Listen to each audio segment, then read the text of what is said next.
Hi, it's Dr. Z. This is the second part of the Renaissance, the good part, because it's all about the art. So, one of the main things to think about is what is called both, there's two words that I want you to think about, and they're going to be kind of the main theme of today: naturalism and geometric perspective.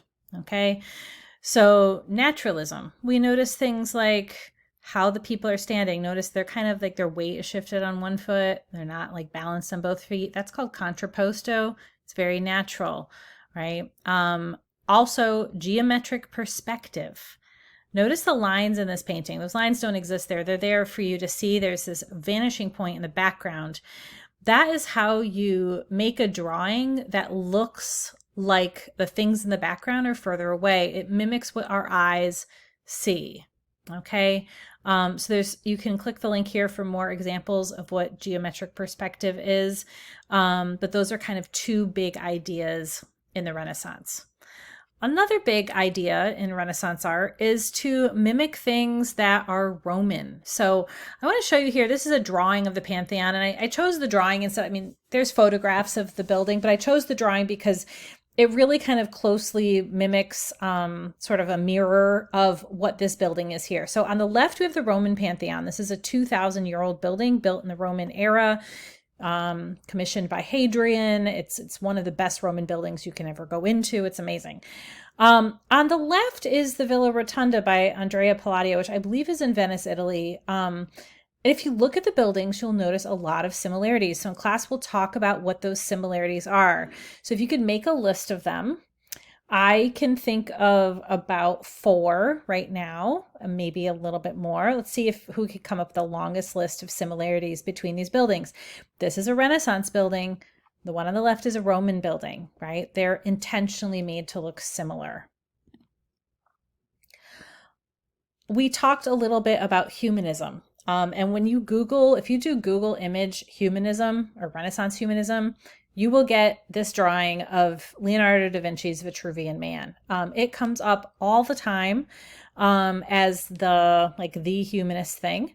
And it's one of the things is that the human body is ideal. Like we talked a little bit in the beginning of the first part of these videos about, humans were made in God's image according to the Christian theology, right? So humans are supposed to be perfect, right? And that means that they're symmetrical, that there's kind of a sacred geometry to them, and the other side of it is that Da Vinci himself was such a Renaissance man. When we say today, Leonardo da Vinci's a Renaissance man, we don't mean simply that he came from the Renaissance, which he did. We mean that he was skilled in many things. He was an architect and an artist and a scientist and an inventor.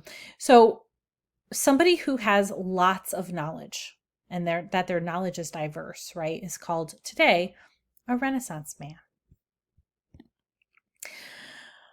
Michelangelo is another sculptor and painter. He's the one who painted the ceiling of the Sistine Chapel, but he really was a sculptor by trade, and his sculptures are magnificent. This is the Pietà. Pietà always means Madonna and child, Madonna meaning the Virgin Mary.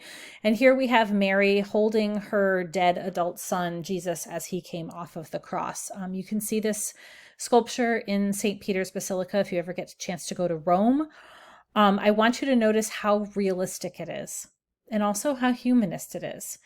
And those are things that we can talk about together in class.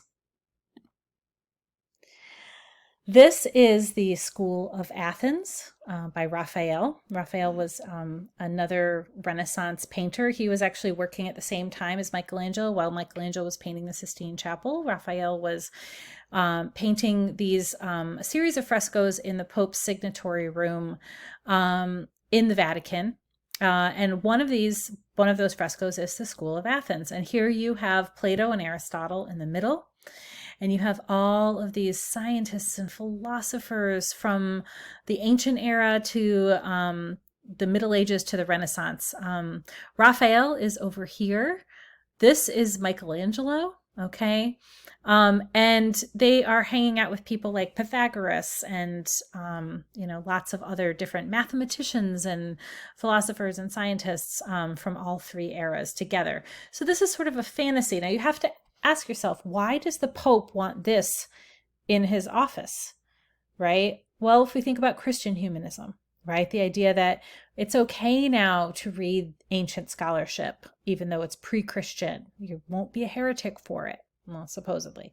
And we also see in here Roman slash Renaissance architecture. Notice the coffered ceilings and the arches.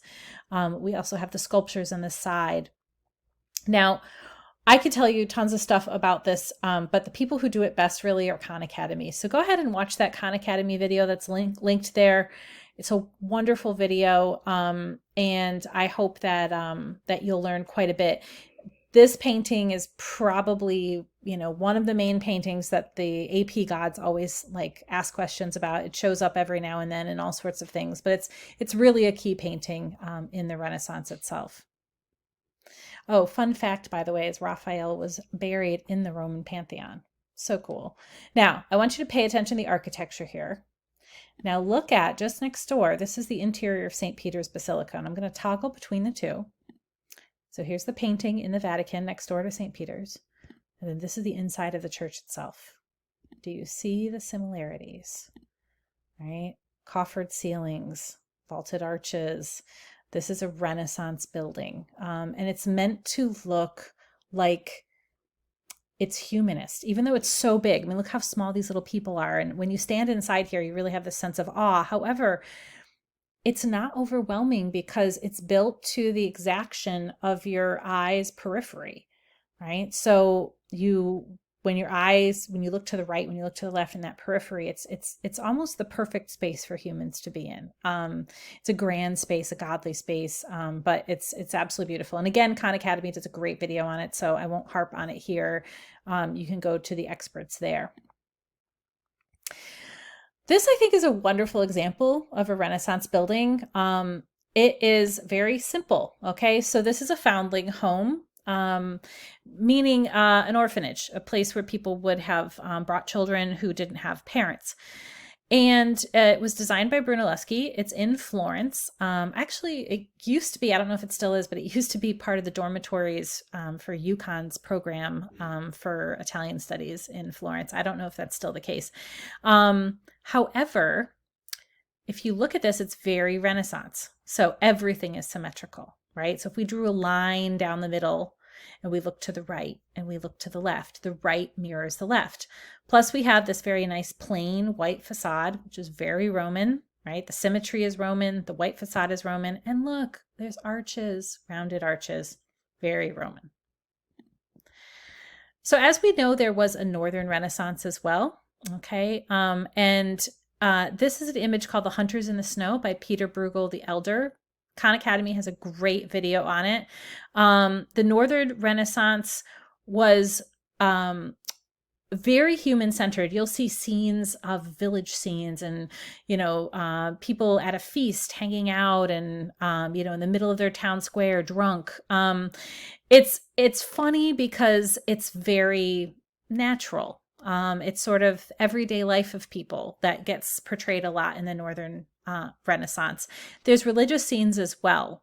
Don't get me wrong, it's not all secular, but that addition of more secular stuff is certainly notable.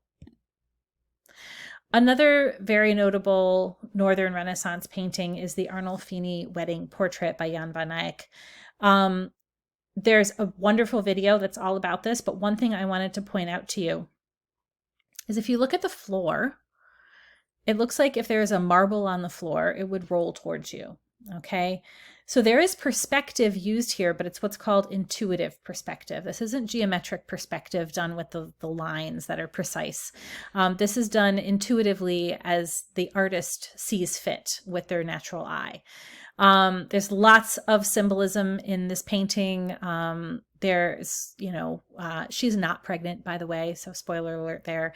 There's a lot of wonderful things to pick apart: the dog, the shoes, the mirror in the background that actually shows the painter when you look at it up close, and a little signature there that says, Jan van Eyck was here, which is kind of cool. So watch the video. It's a really, really neat painting, and it's definitely something that the AP Gods will want you to know about. Lastly, we come back to this painting. This is the one that we started with. This is Perugino's Christ Giving the Keys to St. Peter.